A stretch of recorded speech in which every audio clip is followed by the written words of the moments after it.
Welcome to this ToolHound Learning Center video where we'll look at counts, also called performing a physical inventory, a stock take, or a field count.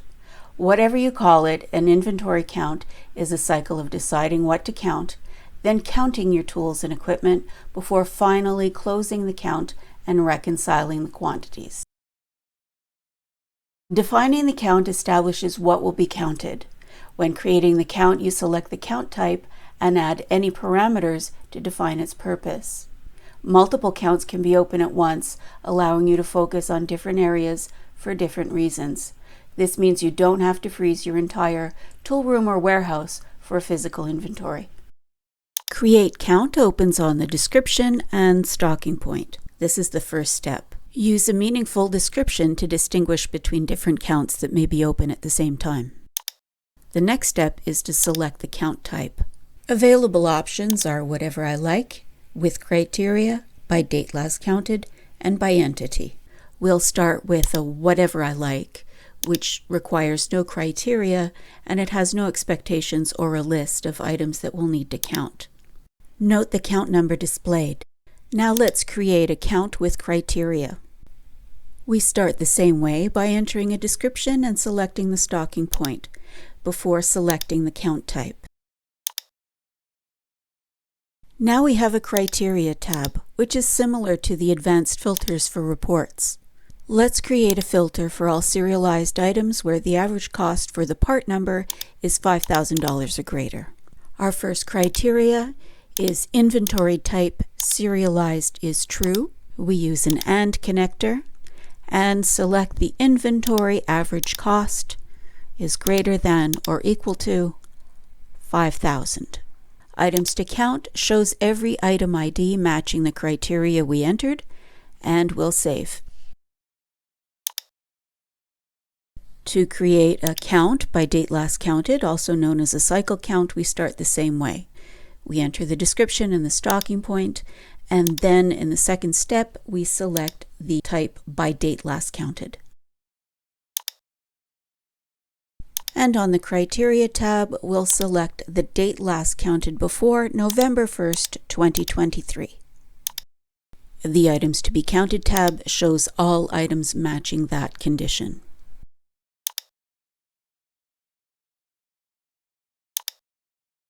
A count by entity, also known as a field count, counts what is issued to the selected entity, not what's on hand.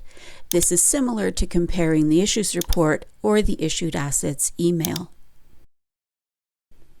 In this case, the criteria is the entity. And the Items to be Counted tab shows everything issued to Carlos. The count phase is when you are actively physically counting. Each count is isolated and the quantities aren't updated until the count is closed. Although in the case of a count by entity, it's not the quantity on hand that will be updated. This means that multiple people can work on the same count at the same time, or multiple people can work on different counts of the same or different types concurrently. Counts can be done either in the browser or on the mobile app. We'll look at both. The Counts page in the browser can be used to record counts, spot check counts, or view closed counts. If count sheets have been printed for the inventory, this is where those numbers are captured. The identifying information for the count is at the top, and the list of items included in the count, both expected and counted, are at the bottom. Let's look up our whatever I like count. For any count type, we can add items not already in the count. This is especially important for whatever I like counts. You can count bulk or consumable items multiple times, and it will add another row and sum the quantities counted when the count is closed. If something, especially a serialized item, is not found, do not count the item at 0. This will retire or scrap the serialized item and zero the quantities when the count is closed. Save any additions or changes. Let's look up our count with criteria. This count type, along with by date last counted and count by entity, contains a list of all item IDs expected to be counted. The mobile app can also be used for counts. Tap Inventory, then Count. A list of open counts is displayed. Tap the row to work with a particular count. You can scan or otherwise enter item IDs at the top, or you can edit the quantities on each detail row.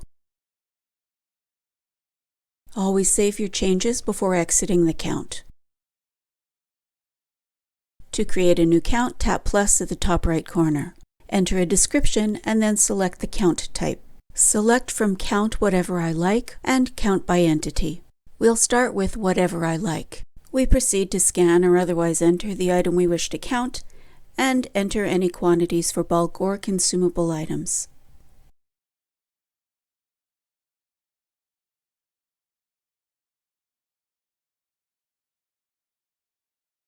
Always remember to save when done. Now let's create a count by entity for Andy Dunbar. Once the list of issued items is fetched, we can scan the item IDs or enter the quantities directly on the detail row.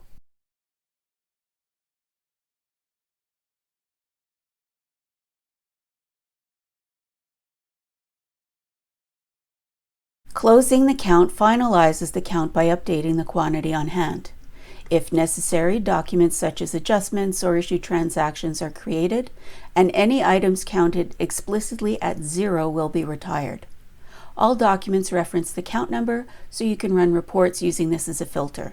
Once a count is closed, the items in the count and the quantities cannot be changed.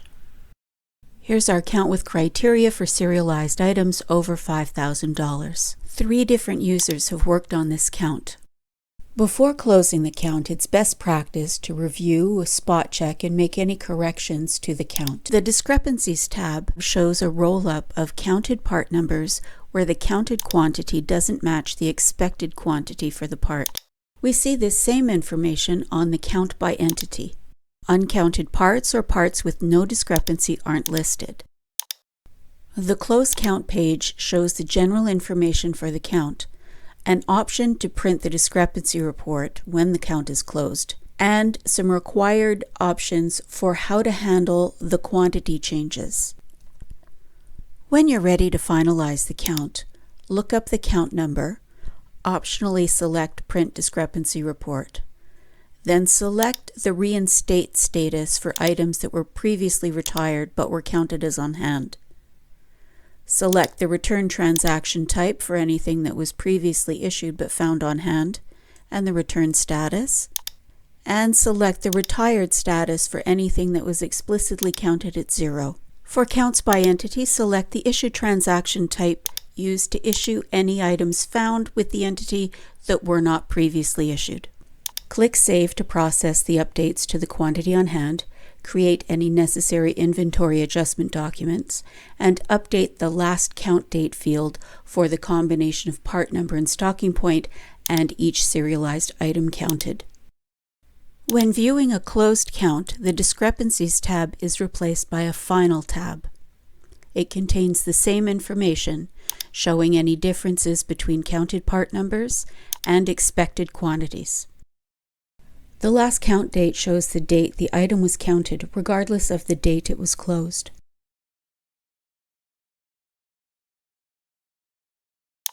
Close count always remembers the last options used for required fields, but these can be changed. There are some differences when closing a count by entity. Any serialized items will be issued, but not bulk, because we can't determine where it came from. Potentially it was already checked out to someone else. And anything not counted will not be returned. In this case, we counted a serialized item and 2 bulk items that weren't previously issued, and we did not count one of the bulk items that were issued. Looking up Carlos's personnel record and clicking on the transaction history, we can see there's an issue for the drill. Double-clicking to view the transaction, we see that the notes reference the count number. And when we look up the drill's part number, click on the Stocking Points tab, filter for our stocking point, scroll all the way over to the right, we can see the last count date has been updated. And so has the last count date for the 25-foot garden hose part number.